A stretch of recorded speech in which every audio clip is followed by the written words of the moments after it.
Hello everyone, this is Stephen Balch, your instructor for Introduction to Microeconomics at Ozarka College. In this video, what I'm going to do is show you the correct answers for some of the most commonly the common questions on the last assignment that were missed, that you had some issues with. And so there were 3 of the questions on the chapters 10 and 11 assignment that a lot of you didn't get completely correct, and some of you missed completely. And so what I'm going to do, like I said, is kind of go over those 3 questions with you, just to kind of give you what the correct answer should, that I was looking for on those assignment questions, and kind of show how you would actually go about correctly answering those questions. Okay, so the first one that a lot of you had problems with was question number 4, which asked you to complete the problem 10.1 on page 204 in your textbook. And so what I'm going to do here, let me open up the slide that shows that problem. And so problem 10.1 on page 204 gave you a series of cost curves and revenue curves and demand curve for a monopolist. Okay, remember, a monopoly market structure is one in which there's one firm and there are barriers to entry, and so the monopolist has some control over the price that it charges in the market, because it's the only supplier in the market. And because of that, we learned in chapters 10 and 11, mostly chapter 10, we learned that a monopolist faces a downward sloping demand curve, which is different than the perfect competition market structure that we learned about in chapter 9. Okay, remember, in chapter 9, perfect competition market structure, firms operating in that market environment or market structure faced a perfectly elastic demand curve, okay, where they had no control over the price. They had to take whatever the market price was. So the reason I'm pointing these differences out is one of the things that it explains in chapter 10, when it talks about the cost curves and revenue curves that a monopoly faces in that type of market structure, is one of the key things that you have to remember is that marginal revenue is always going to be below the average revenue, okay, or price.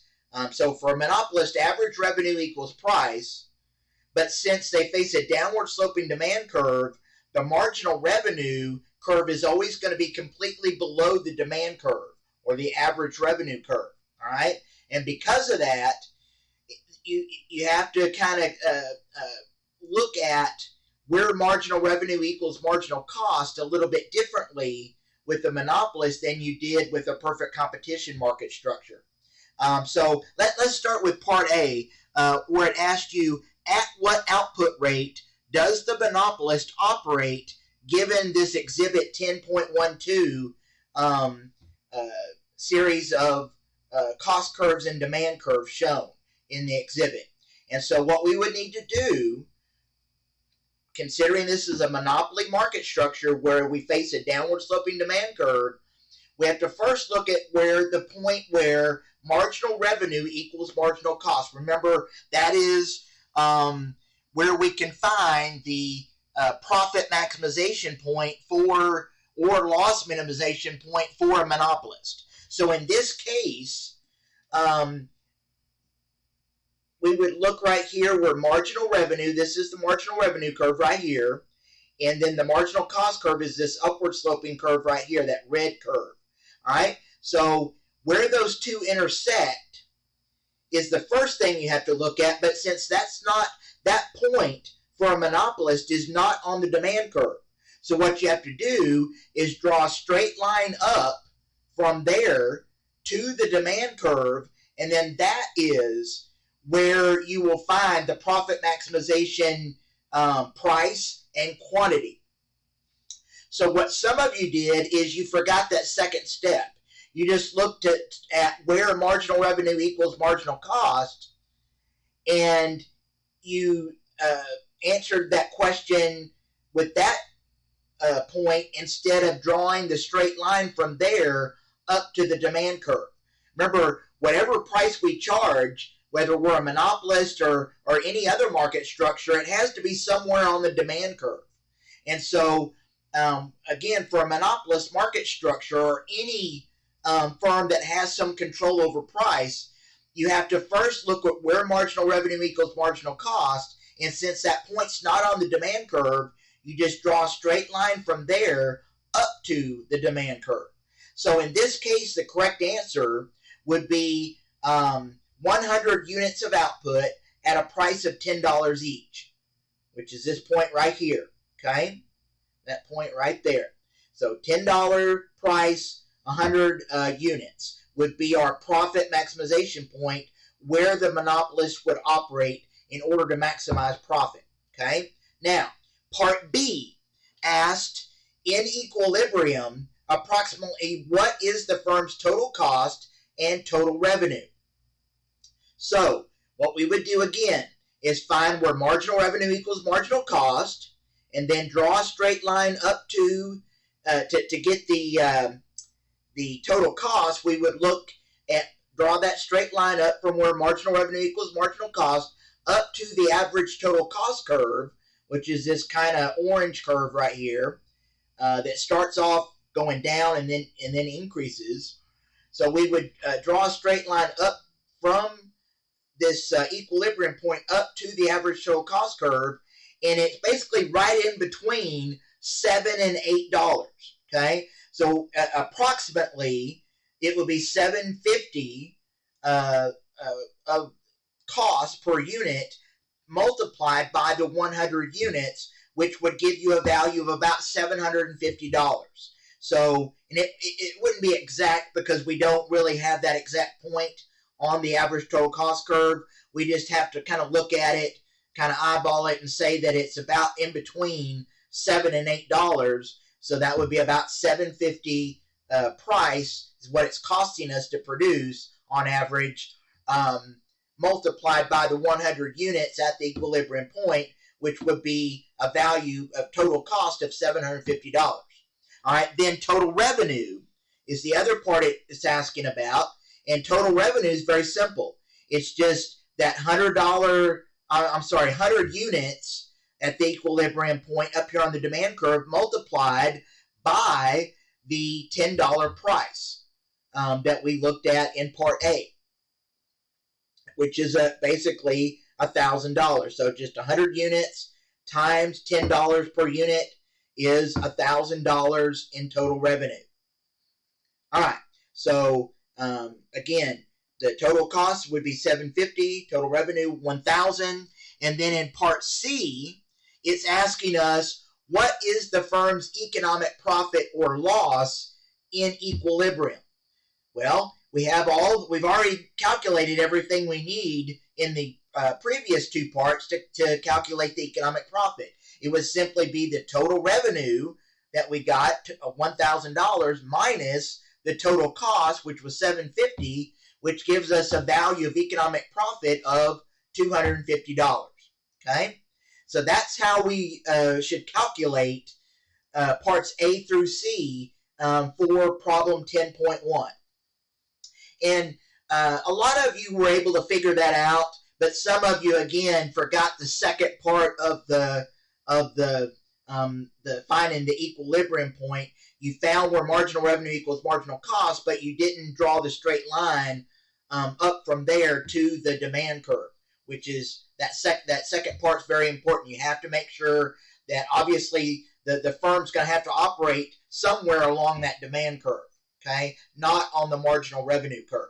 All right, so that was the first one that a lot of you had problems with, and then the second question on the assignment that several of you had problems with was question number 5, which was problem 10.2 on pages 204 and 205 in the textbook. All right, for this one, the first thing it asked you to do was to complete the worksheet. And of course, I gave you a blank worksheet to use that already had the numbers in it that it gave you on the problem. And so it gave us quantity of apples, price, and total cost. And then we had to calculate total revenue, profit, marginal revenue, and marginal cost. And some of you were able to do this okay, and some of you weren't. So that's why I thought that I should kind of show you what the correct answer should have been for calculating these various formulas here. So for total revenue, of course, that's very easy. It's just output times price. So right here, of course, when we're not producing anything yet, at 0 units, our total revenue would be $0, obviously. And then once we start producing, that first level of production is 100 apples. And so in order to calculate total revenue there, it would just be the 100 units or quantity times the price of 110 in this case, which would give us a value of $11,000. And then you would basically do that same thing all the way down through all the various levels of production, okay? And then for profit, it would just be your total revenue minus your total cost, all right? So for the first one, since we haven't produced anything yet, it will be 0 minus the cost, which is $1,700. So we would have a negative profit, or basically a loss of $1,700. And then you would basically calculate that the same way all the way down through the various levels of production. All right, and all of these numbers in bold here on the worksheet are the correct answers for the calculations that you were asked to do for this problem.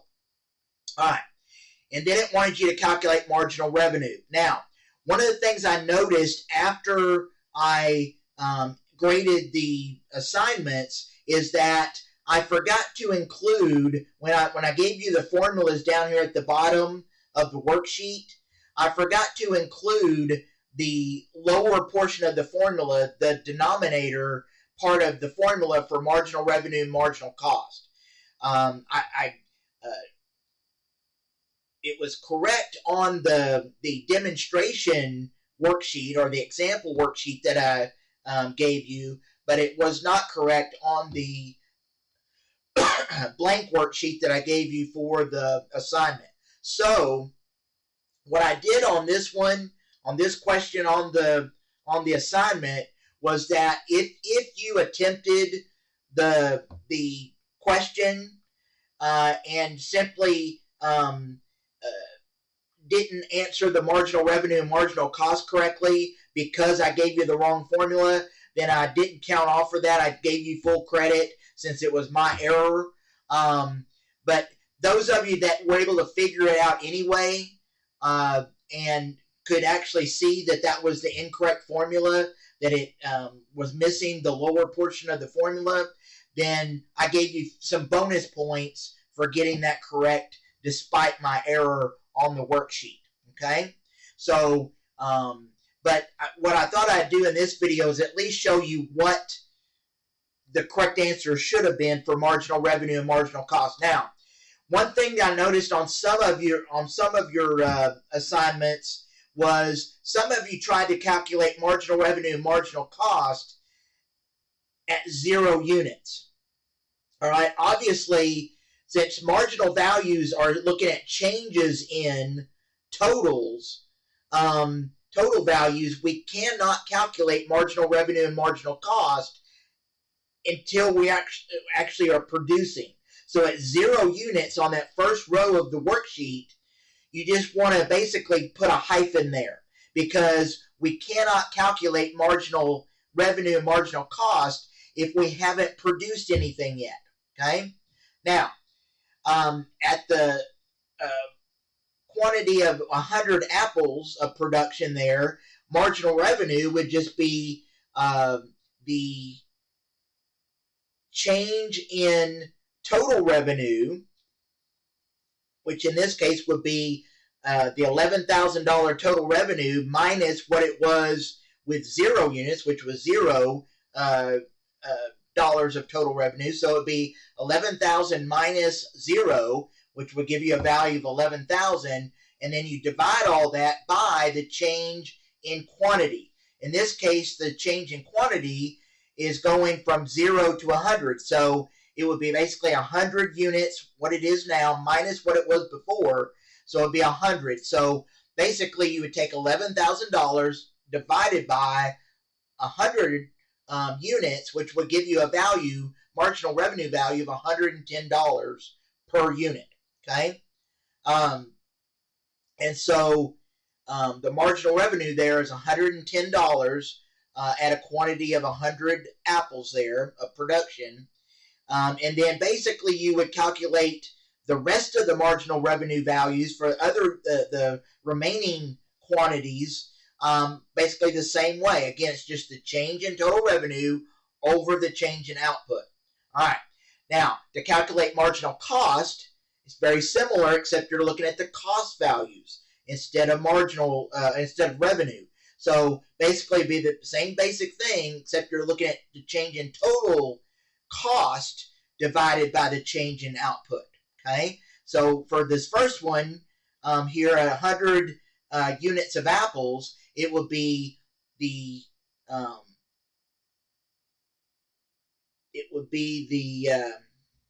change in total cost, which basically our total cost at 100 units is $9,700, and then you subtract that from what the total cost was at 0 units of output, which is basically would be our fixed cost. So it'd be $9,700 minus $1,700, which gives you a value of $8,000, and then you divide that by the change in output, which is 100, because you basically have 100 here minus what it was before, which was 0. So 100 minus 0 is 100. So on each one of these marginal revenue and marginal cost values, the lower part of the formula would be 100, because we're basically, as you notice through the various rows of the table, we're basically increasing production by 100 units each time. So that's the change in output. All right. So the marginal cost for 100 units of apples there would be 8,000 divided by 100, which is $80. Okay. So that's our marginal cost. And again, you would calculate the other marginal cost values the same way. All right. All right. Now, that was the first part of what it asked you to do for this problem 10.2. It just asked you to basically complete the table. Now, the second part of it asked you a couple of other questions here, or a few other questions. The first question that it asked after you created the worksheet in part A there was, it asked you at what point are marginal revenues equal the marginal cost? At what point does marginal revenue equal marginal cost? Well, in this case, it's very easy to look at that. Just look at the marginal revenue and marginal cost values all the way down through each level of production. And the only point production level where they're equal is at 200 apples of production. So at that point, marginal revenue is $90. Marginal cost is also $90. And as we've learned throughout the semester, our profit maximization point and also our loss minimization point is always where marginal revenue equals marginal cost. So at this, the correct answer for part A is 200 apples. Okay, quantity of 200 apples here. All right. Now, part B asked us to answer the question: what is the profit profit maximizing quantity? Well, in this case, it would be 200 apples. That's where marginal revenue equals marginal cost.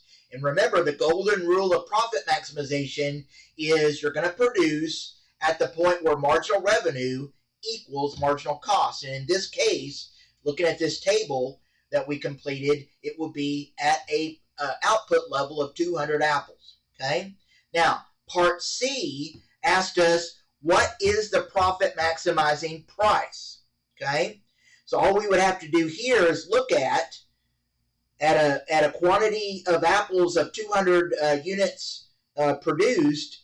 The price that goes along with that in the table is a price of $100.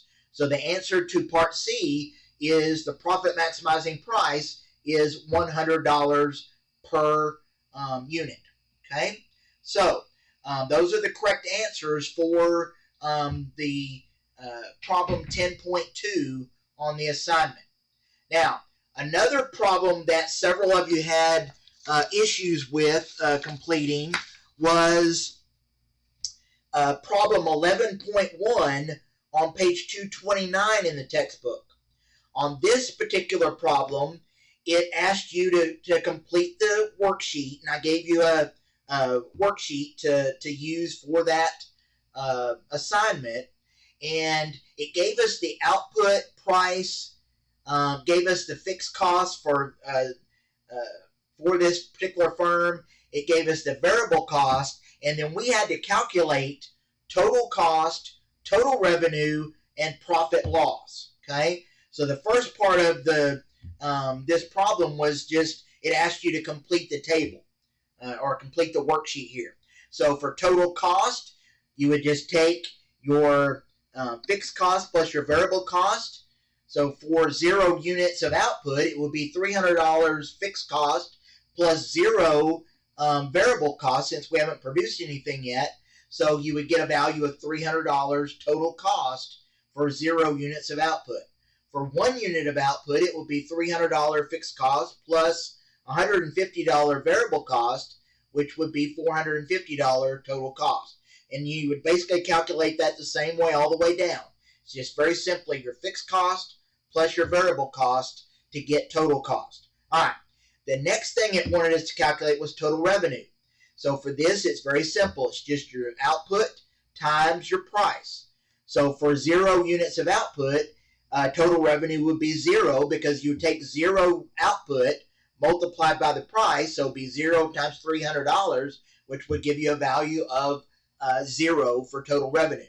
Then on the second row of the table there, at an output of 1 unit, it will be 1 times the price of $270, which would give you a value of $270. So the total revenue, basically you would just calculate that the same way all the way down through the worksheet.